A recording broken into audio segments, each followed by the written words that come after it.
Constitucionales, un programa auspiciado por la Asociación Argentina de Justicia Constitucional. Bienvenidos a Aires Constitucionales, espacio de la Asociación Argentina de Justicia Constitucional. Pueden seguirnos en nuestras redes y encontrar todos nuestros programas en nuestro canal oficial de YouTube. En el marco de una causa sobre un accidente laboral en la cual la Sala 10 de la Cámara Nacional de Apelaciones del Trabajo condenó solidariamente a dos ART al pago de las sumas que habían sido demandadas por el trabajador. Esta condena fue en forma solidaria. Una de las ART interpuso un recurso extraordinario federal que fue denegado y así presentada la pertinente queja. El recurso se fundamentó en que había un apartamiento de lo determinado por la Ley de Riesgos de Trabajo y así fundaron en la doctrina del máximo tribunal este recurso la doctrina de arbitrariedad de sentencias. La Corte entendió que en el caso se encontraba probado que la ART recurrente no se encontraba vinculada al empleador al tiempo que el trabajador hizo la primera manifestación, la primera denuncia, y en tal sentido que correspondía la condena a la ART que sí estaba vinculada en tal momento, encontraba vigente la relación con el empleador y que en tal sentido entonces la ART condenada podría iniciar las acciones de repetición respecto de las otras ART intervinientes. En tal sentido, consideró procedente la queja, hizo lugar al recurso extraordinario federal y dejó sin efecto la sentencia apelada conforme a lo manifestado. Todo ello por unanimidad, conforme a la doctrina de arbitrariedad de sentencias del tribunal. Ahora vamos a una breve pausa y posteriormente a ello estaremos conversando sobre los derechos humanos y los conflictos sociales que se generan en la democracia. ¿Cómo resolverlos?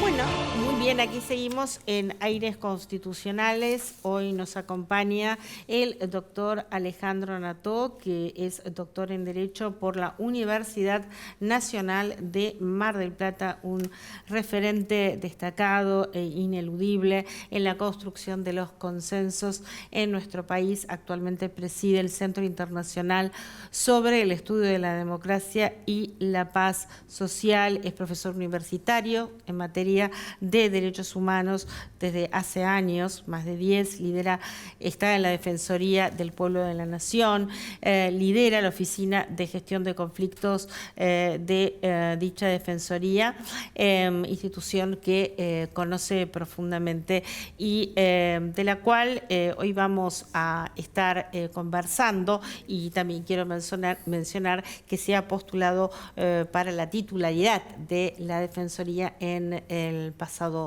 octubre de 2025. Bienvenido, doctor. Gracias, es un placer enorme estar contigo, Claudia. Lo mismo digo, realmente un gran honor poder conversar con usted temas que hacen a la vida de todos los ciudadanos, de todas las personas, más allá que sean ciudadanas o no sean ciudadanos, y esto nos remite a la Constitución Nacional. Así que como este es un programa que trata de transmitir conocimientos respecto de los derechos y las garantías que están reconocidos tanto en la Constitución como en los tratados internacionales, las convenciones internacionales de jerarquía constitucional, vamos a hacer un repasito. ¿Qué le parece, doctor? Con mucho gusto. Usted que es profesor en la materia de los derechos humanos. Sí, a ver, Estamos en una etapa muy especial. Es como que están bombardeados algunos de los derechos, más que asediados. Yo diría bombardeados. Si uno va a dar una materia como la que doy yo, Derecho Internacional de los Derechos Humanos, tiene que empezar un curso diciendo, bueno, ¿de qué hablamos cuando hablamos de derecho internacional y de qué hablamos cuando hablamos de derechos humanos? Y lo cierto es que cuando vemos algunas acciones donde la fuerza se impone sobre lo jurídico normativo, uno dice, bueno, ¿será que nosotros lo que enseñamos es una entelequia o verdaderamente tiene lo que tiene que tener como para poder inspirar en que el derecho existe? Y yo te diría que tenemos algunos inconvenientes que son centrales. Primero, la credibilidad, la legitimidad.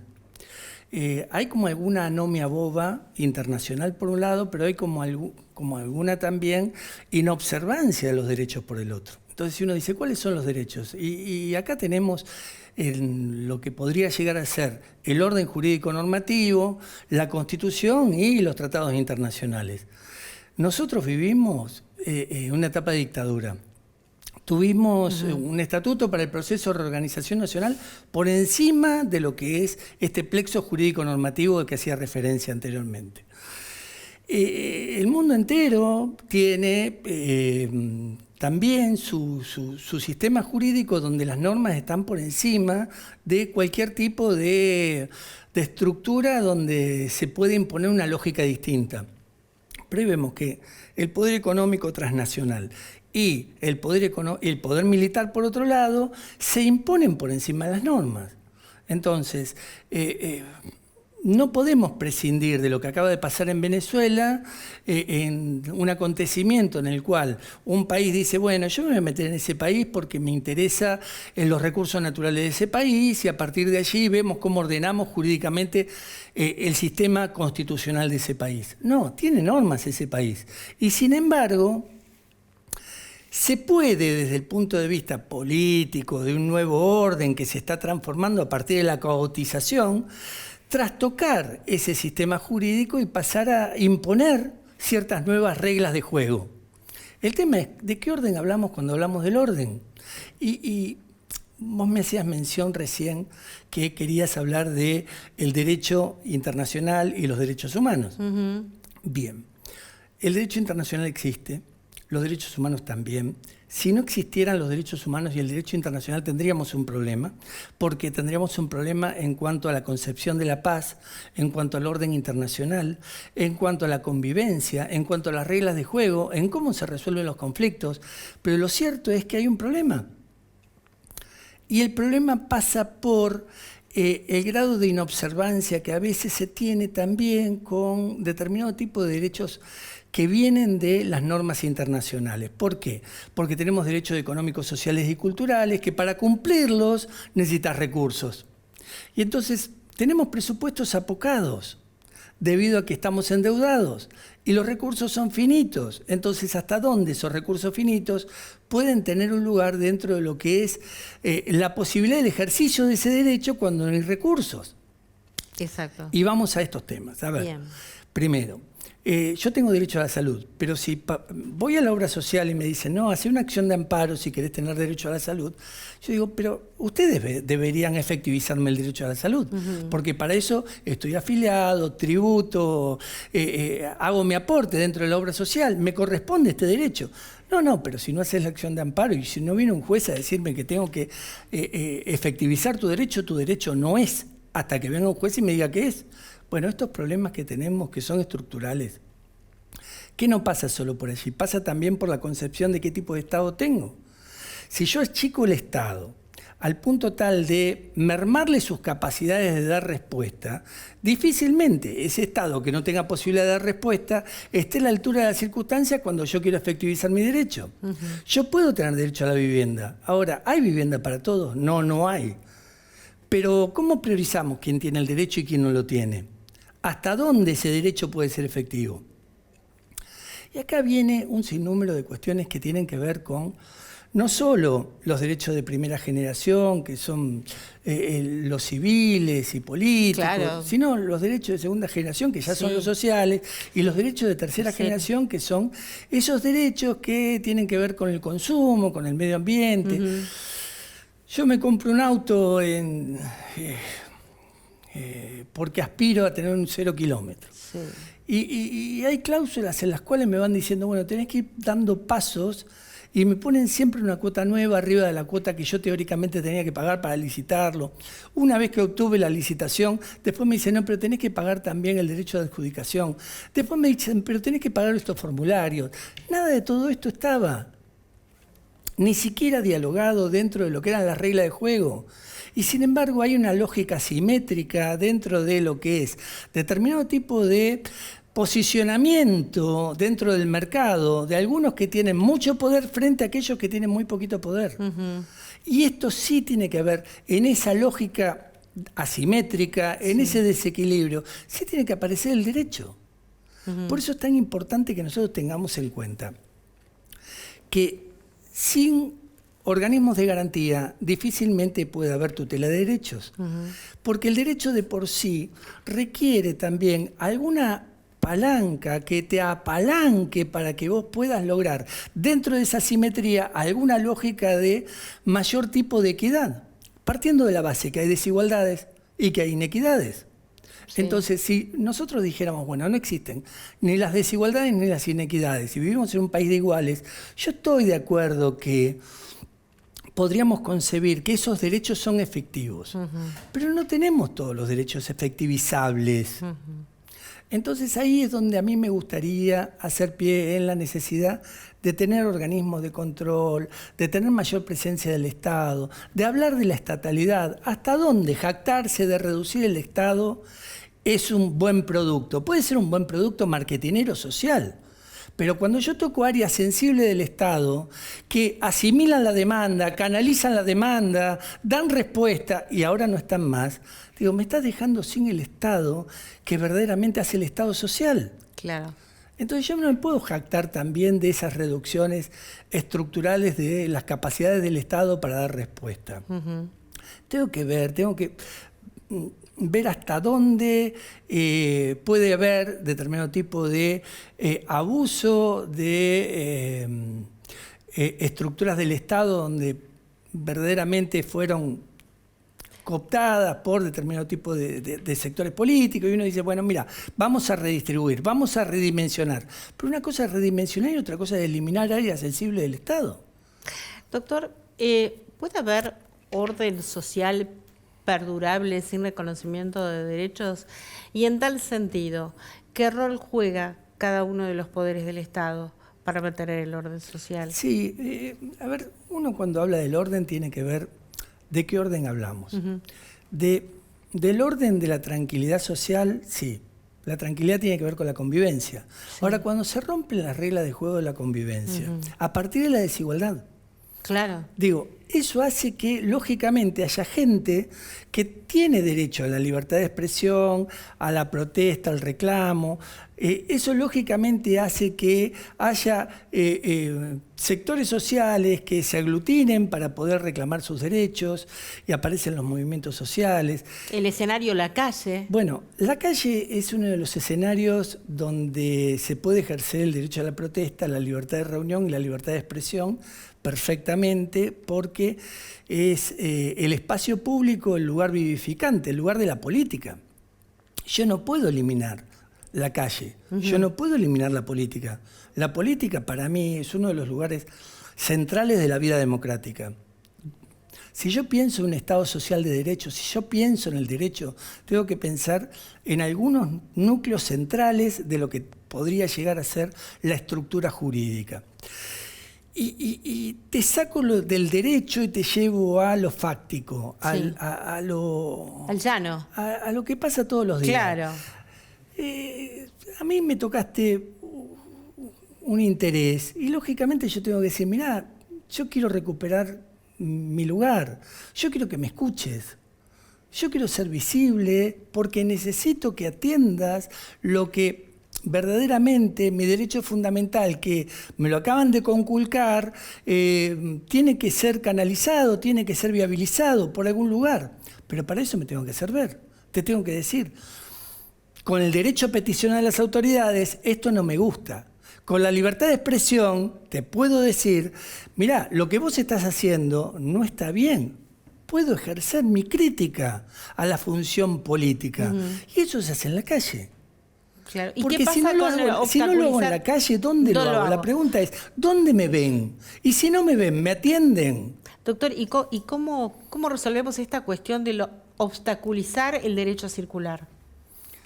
A ver, que también es invocado. Esto es una tensión de derecho. Tengo que hacerle esta pregunta Está porque... buenísimo que traigas esto, porque la verdad que hay un protocolo antipiquetes en la Argentina que está dando vuelta a su constitucionalidad por varios ámbitos de lo jurisdiccional, donde se tiene que dirimir en la justicia algo que básicamente es para mí absolutamente inconstitucional.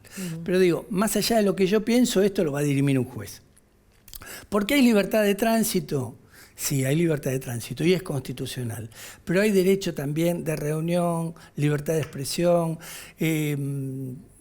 derecho de peticionar ante las autoridades, derecho a la protesta. Todo esto está en pie de igualdad con la libertad de tránsito dentro de lo jurídico normativo.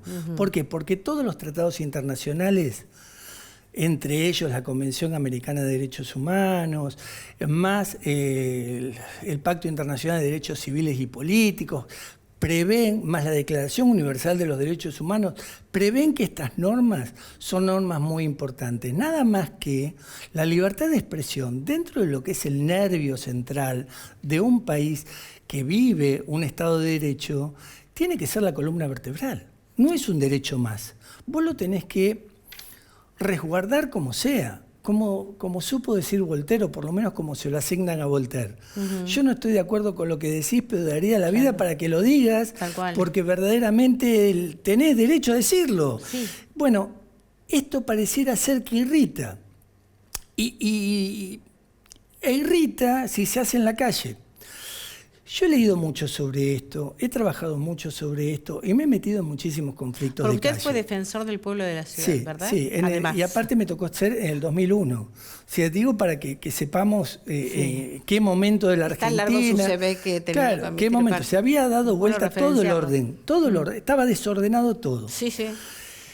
Ahora, lo que es cierto es que reordenar el orden hay que pensar en si yo quiero meter en la caja lo que no encaja, a partir de algo que se desacomoda porque teóricamente se le conculcó un derecho y se está planteando ese derecho en las calles, se desacomoda porque tienen vocación de generar visibilización social, se desacomoda porque necesita hacer áulica su voz y para eso necesitan de los medios de comunicación. Los actores sociales. Entonces hay algunos que quieren reencajar en la caja lo que no encajó por desencajarse, sí, y lo quieren hacer con represión, no con disuasión, sino con represión. Y pareciera ser un buen producto la represión desde el punto de vista de el ojo de alguna opinión pública. Opinión pública que está moldeada, no hay duda. No hay duda, porque cuando uno discute de derechos, uno indudablemente tiene que discutir también de lo social. Sí, claro, absolutamente. Y el rol de los medios no puede estar ajeno a esto. Entonces, como el rol de los medios no está ajeno a esto, ¿cuánto hicieron los medios para moldear a la opinión pública que el estar en la calle no está bien? Hay una grieta en los medios de comunicación muy marcada. Sí. Respecto del posicionamiento frente a determinados temas, como este en particular. Vamos a volver a este tema, pero toquemos el tema de la grieta que decís.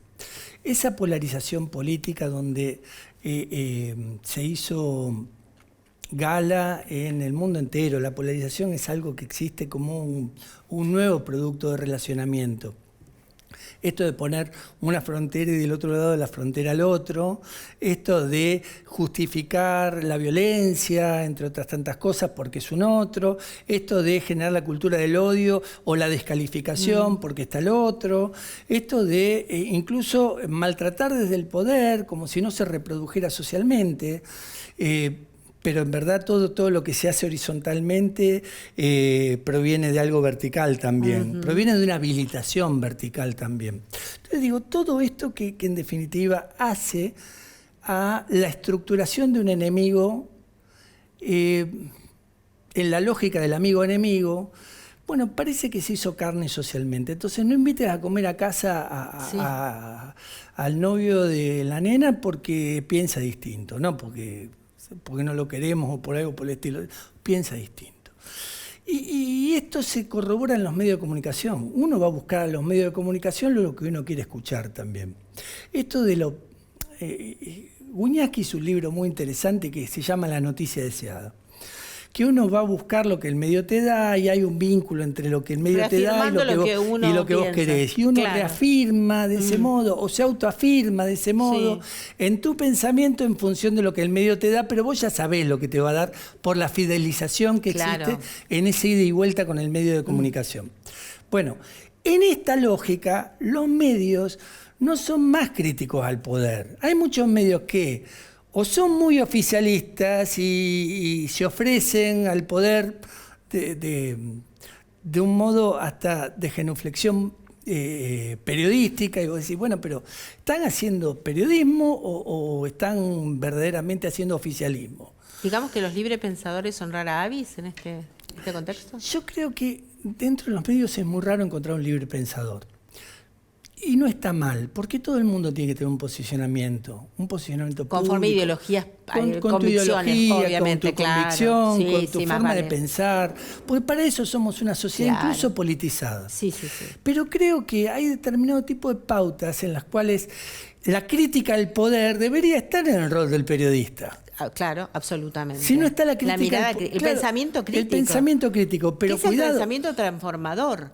Qué bueno que es esto. ¿Por qué? Porque la polarización elimina el pensamiento crítico o lo subsume. Claro. Y lo imposibilita.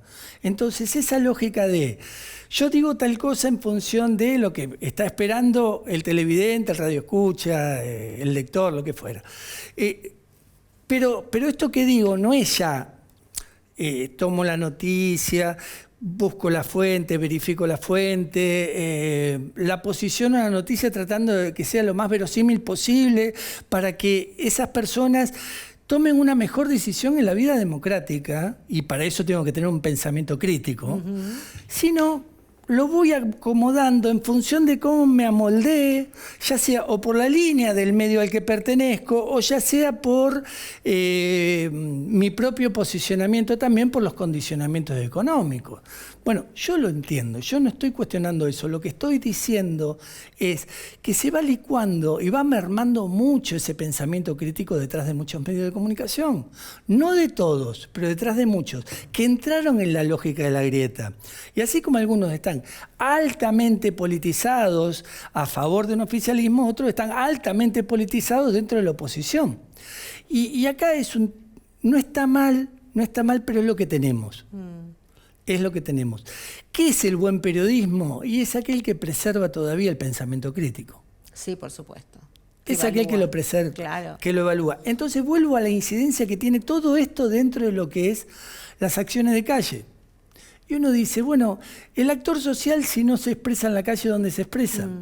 El actor social si no genera algún grado de molestia. Perdón, y ese actor social es parte del pensamiento crítico. No hay duda. Aparte, es la parte neurálgica, porque es donde está diciendo, esto está mal, esto no está bien, esto me hace mal. Claro, hay que escuchar. Entonces, esto que hay que escuchar, no solo me lo hacen inaudible, porque algunos no vienen debido a su posicionamiento, entonces no me dejan hablar, sino que otros vienen y me reprimen para que me vaya de la calle.